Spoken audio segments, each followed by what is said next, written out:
Hey everybody, thanks for joining us. My name's Tom Howard. You can find me at cannabisindustrylawyer.com. We're also on Instagram over there at cannabisindustrylawyer.com. Today we have a wonderful presentation for y'all. How do you win from anywhere in the United States a license for a cannabis dispensary that's worth millions of dollars? That's what we're going to be talking all about. Illinois has a round that will be beginning in just a little bit. And so we're going to go over that round in Illinois. Let's talk a little bit about what goes on in Illinois cannabis. Illinois is what they call a limited market state, meaning that the asset, the license by itself is worth over $1 million. In Chicago, they might be going for 3.5, 4. You can do it 4.5. Depends on if there's real estate involved, but just for the license itself, in the millions. And Illinois was one of the first social equity states, so it redefined the definition of social equity to comply with the Dormant Commerce Clause. And that means that it's open for business for anybody in the United States. I don't care if you live in Kentucky. I don't care if you live in Idaho. I don't care if you live in Florida. If we're going to go over the eligibility requirements, you are eligible for the lottery that they're going to have. You have until March 3rd, starting in 1 week, January 30th, through March 3rd, approximately 5 weeks, to complete an application. And we're going to recommend, and we're going to help single member LLCs that are eligible. Real social equity. We also have packages for clients that have partnerships. For example, my co-host on Cannabis Legalization News, I hope that you like and subscribe and check out those.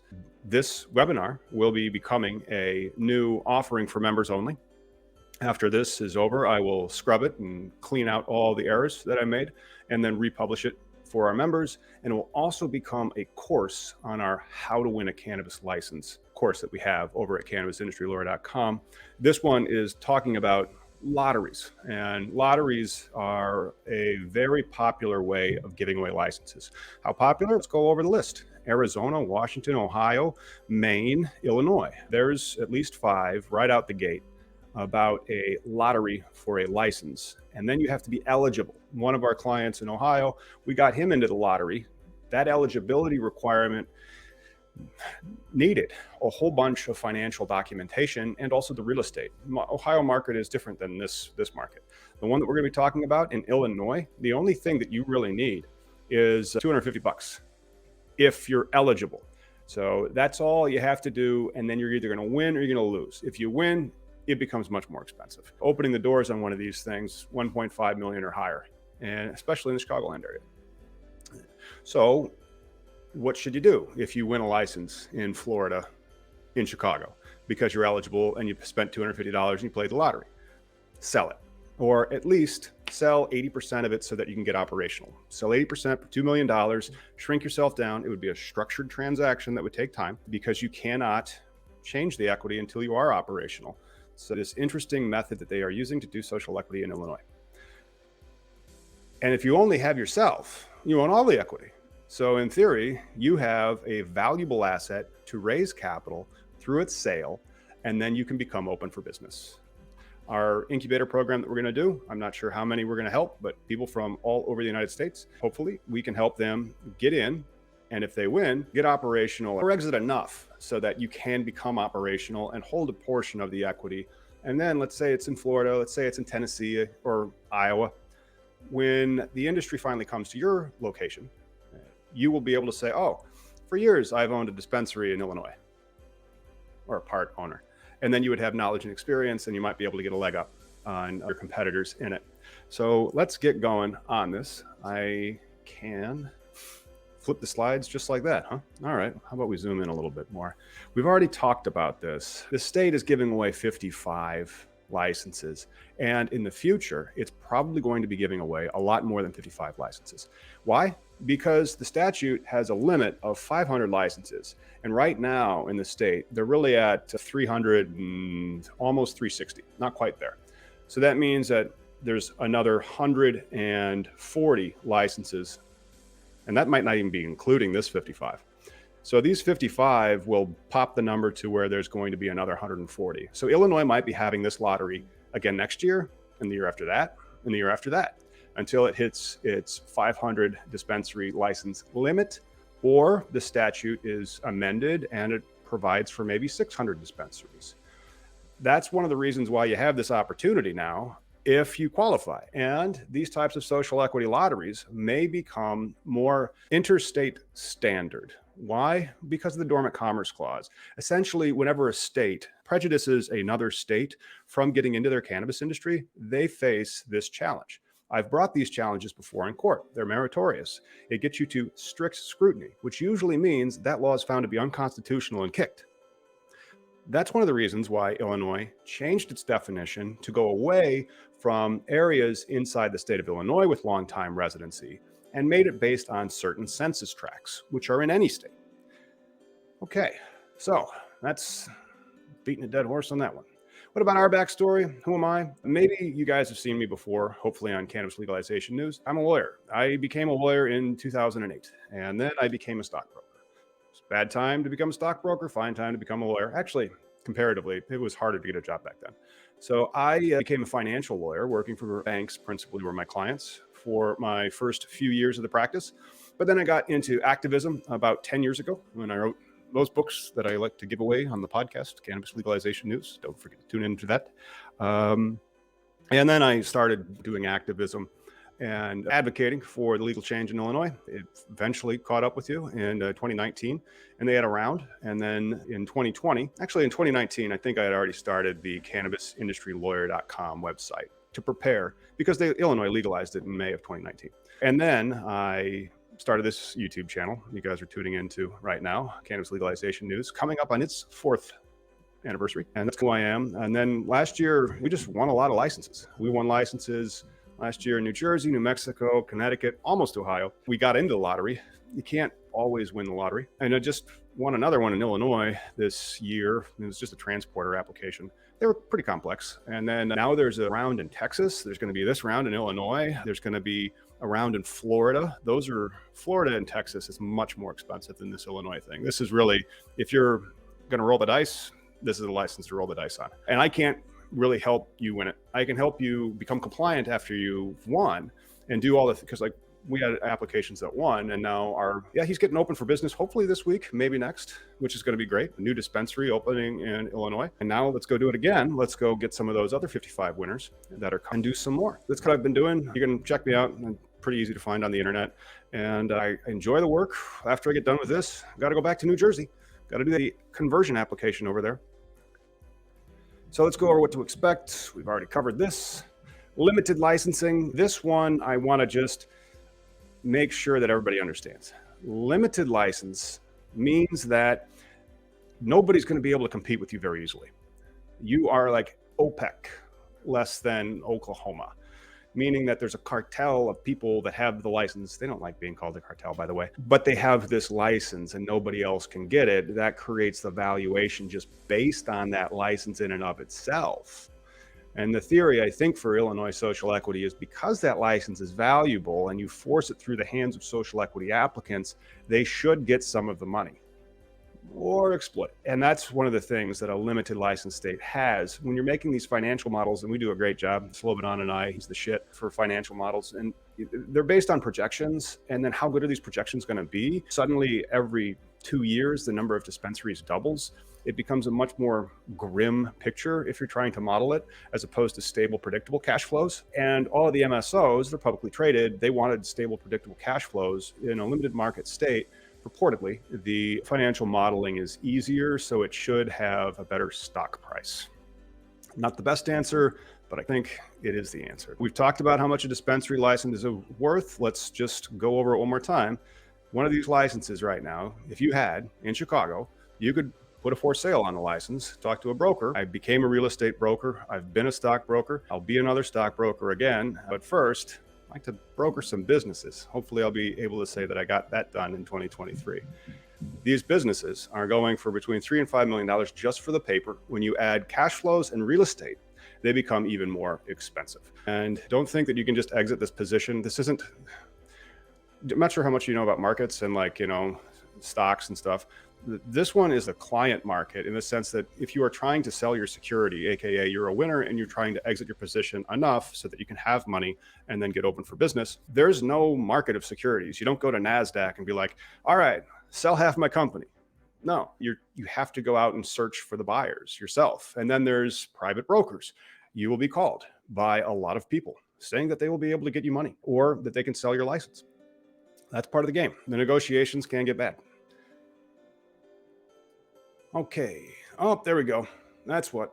Let's talk about the operational aspect of it. Typically, dispensaries is a going concern business after you've gotten an operational. They sell for about 1.5 times top line revenue. So, for example, if you are doing $500,000 a month, that'd be $6 million a year, you list that cash flow for sale for $9 million. In limited market states, that cash flow, the buyer that comes in would be able to like look at that and say, hey, these have been the operating years for the past 2. Granted, now the number of dispensaries in Chicago is going to more than double or triple. And that's one of the reasons why the real estate game is so important, at least when it comes to the retail side of this industry. And no, you don't have to live in Illinois anymore. That's why. Dormant Commerce Clause covered that. Do you have to be politically connected? Don't you think it's really difficult to win these? Not really. And because this is supposed to be a fair lottery, and by a fair lottery, I mean that you get one shot. That's it. If you're eligible to get into this lottery, you get in once. There's somebody who tries to get in more than once, trying to do what happened before where they were stuffing just as many applications as they could into a lottery, and then they would divest themselves if they won too many licenses. That's over. One license. In theory, there should be 55 new teams, unaffiliated. There's a limit of 10. And so each one of the teams that's in the application pool should be unaffiliated, because you can only be a principal officer once. You can only buy one ticket. You have to pick what BLS region you want to be in, and you could only be in that region. So do you want to apply in Chicago? Do you want to apply in St. Louis? Do you want to apply in the East Moline area or Carbondale, like down in the very bottom of the state? Up to you. And then don't you have to be rich to get a license? No. Actually, it's quite the opposite. In Illinois, it would be very difficult for you to be both rich and eligible for the lottery. I would say if you are eligible for the lottery, there's probably like a 95% chance that you would not also be rich. And that kind of is this interesting combination, smart-rich combination. The smart person is the social equity, and the rich person, he has the money. And so that is necessary for these next 55 licenses to get out and get operational because of how expensive it is to build a compliant dispensary in the state of Illinois. For example, no, because we just built one, that these securities and the alarms and the cameras and those systems, $250,000. And then that's not including the vault, the wire mesh vault. All of this is required. And Illinois actually has some of the best safety records for dispensary robberies nationwide, which is great. But you have to build a compliant. And to do that, you do need to be rich or have access to money. Oh, this one sucks. I was social equity last time. Am I still social equity? No, you are not. They have completely changed the definition of social equity. It is not how it is in the statute at all. It rhymes. It's not really all that close. You still have the 5 out of the past 10 years in a disproportionately impacted area, which are now defined differently and all over the nation. And you still have to live there. For example, turns out that I was in one of those locations because I put my address in a map. Illinois has a map. You put your address in it, you're in or you're out. Doesn't matter where you are in the country. And so my former house was in it. But I sold that because I was using it as my law office, and now I've built a law office, or I'm building a law office downtown. I'm no longer eligible. But also, I've never been arrested. I don't think anybody in my family has been arrested for cannabis, and I'm pretty darn sure nobody in my family is a victim of a gunshot wound. Now you have to have both of these elements. You have to have an address on the map, prove it for 5 out of the past 10 years, currently live there, but also you have to have been arrested for 500 grams or less of cannabis, or a member of a family, and look generationally, your parents, or victim of a gunshot wound. And we have to prove all these things. How do we prove the residency? Taxes. Make sure your taxes are current, by the way. Very important in this industry. They will revoke your license. Or you're going to have criminal disposition for your arrest, or a medical report for your gunshot wound.